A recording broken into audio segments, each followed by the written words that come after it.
तो इस तरह है कि मेरा दिल चाहा कि एक ऐसे इस्लामिक स्कॉलर्स और ऐसे इस्लामिक पॉलिटिशियन की हिस्ट्री डिस्कस करनी चाहिए, जिसको मैं कहता हूँ कि जब मैं हिस्ट्री पढ़ रहा था तो समटाइम मैं सोचता था कि यार ये इंसान पता नहीं बुरा है, पता नहीं अच्छा है। मैं एक क्वेश्चन आपके ऊपर छोड़ के जाऊँगा। मैं बात कर रहा हूँ सद्दाम हुसैन की।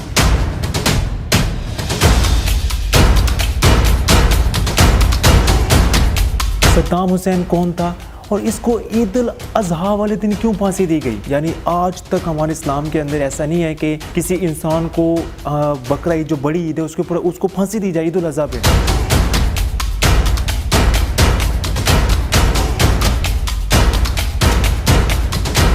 आज हम इस हिस्ट्री डिस्कस करेंगे। और सद्दाम हुसैन बेसिकली था कौन? आई थिंक 27 अप्रैल 1937 को इनकी पैदाइश होती है।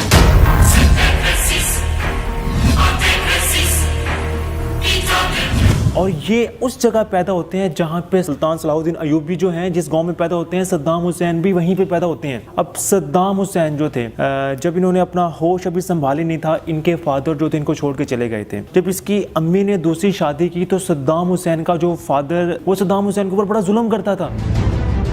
सद्दाम हुसैन को गालियाँ निकालता था, स्कूल नहीं जाने देता था। अब इस तरह हुआ कि तकरीबन सद्दाम हुसैन की 12 साल की उम्र तकरीबन लगभग उम्र होती है। सद्दाम हुसैन रात को अपनी अम्मी के पाँव चूमते हैं और अपना घर छोड़ के चले जाते हैं और अपना घर छोड़ के सीधा मामू के पास जाते हैं। बगदाद जाते हैं तो अपने मामू को कहते हैं कि मैंने स्कूल में दाखिला लेना है।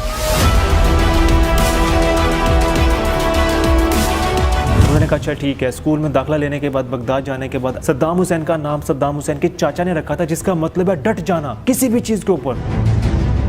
सद्दाम हुसैन कोई 15-16 साल की उम्र होती है, 17 साल की इनकी उम्र होती है। उस वक्त इराक के अंदर इस तरह हुआ कि बादशाहत की हुकूमत थी। वहाँ पे डिफरेंट जितने भी लोग थे वो बादशाह, जैसे हमारे आज भी सऊदी अरब में है, अर्दन में है, बहरीन के अंदर आई थिंक है, जो बादशाहत का निज़ाम है, same as it is Iraq के अंदर भी था। अब इस तरह हुआ कि सद्दाम हुसैन ने कोशिश की कि मैं मिलिट्री ज्वाइन करूँ,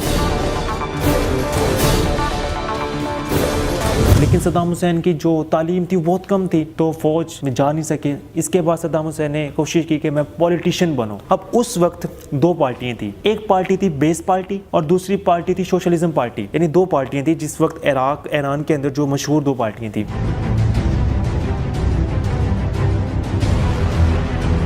अब इस तरह हुआ कि सद्दाम हुसैन ने बेस पार्टी इख्तियार की। वहाँ पे बेस पार्टी जब इख्तियार की तो इस तरह हुआ कि जनरल अब्दुल कासिम उन्होंने बादशाह के खिलाफ बगावत की और सद्दाम हुसैन जहाँ पे बेस पार्टी थी, बाइस पार्टी थी, वहीं पे उन्होंने ज्वाइन किया। लेकिन कुछ अरसे के बाद जो सद्दाम हुसैन की जो पार्टी थी, जिससे सद्दाम हुसैन ने बेस पार्टी जो बनाई थी, सद्दाम ने तो नहीं बनाई थी, वहाँ पे जिन लोगों ने बनाई थी सद्दाम ने हिस्सा लिया था, वहाँ पे जनरल अब्दुल कासिम का इख्तलाफात हुआ और वो पार्टी जो है इनको छोड़नी पड़ गई। और इख्तलाफात इतने ज़्यादा हो गए कि उसको ये कहा गया कि जनरल अब्दुल कासिम को अब मारा जाए।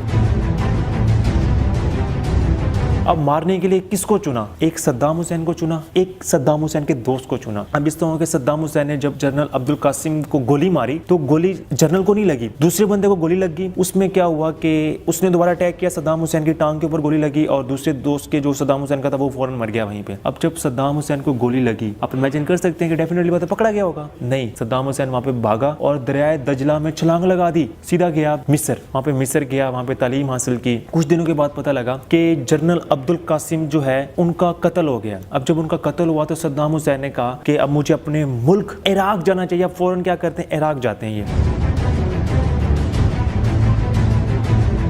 अब जब इराक जाते हैं, जैसे ही जाते हैं, वहाँ पे पार्टी जो थी उनकी सोशलिज्म पार्टी थी, तो फौरन सद्दाम हुसैन को गिरफ्तार कर लिया जाता है।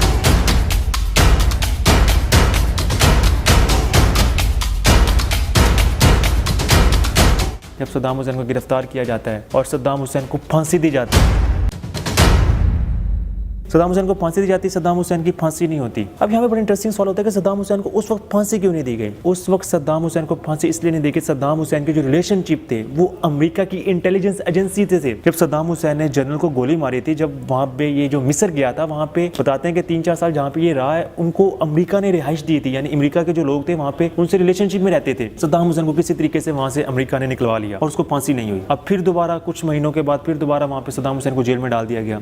जब जेल में डाला, इसके बाद बेस पार्टी जो थी, जहाँ पे सद्दाम हुसैन ने अपना होश संभाला था, जिस पार्टी को ज्वाइन किया था, उनका इक़्तिदार आ जाता है। जब उनका इक़्तिदार आता है तो सद्दाम हुसैन को रिहाई मिल जाती है और सद्दाम हुसैन को फिर जितने भी जनरल होते हैं ना आर्मी के, वहाँ पे उनको कमांडर बना दिया जाता है। हालांकि सद्दाम हुसैन की कोई तालीम भी नहीं थी, लेकिन दलेरी थी, दलेर इतना था, वहाँ पे इसको कमांडर बना दिया गया। अब तारीखदान अक्सर लिखते हैं कि 1964 से लेके 1970 से लगभग तक सद्दाम हुसैन ने पार्टी के अंदर सारे का सारा इक़्तिदार अपने पास रखा और इराक को एक सोच पैदा की कि इराक किसी भी तरीके से एक बड़ा मुल्क बने जिससे पूरी दुनिया जाने। अब इस तरह हुआ कि 1979 के अंदर आई थिंक इक़्तिदार हुआ, हुकूमत आई और वो हुकूमत जो सदर बने वो सद्दाम हुसैन बने।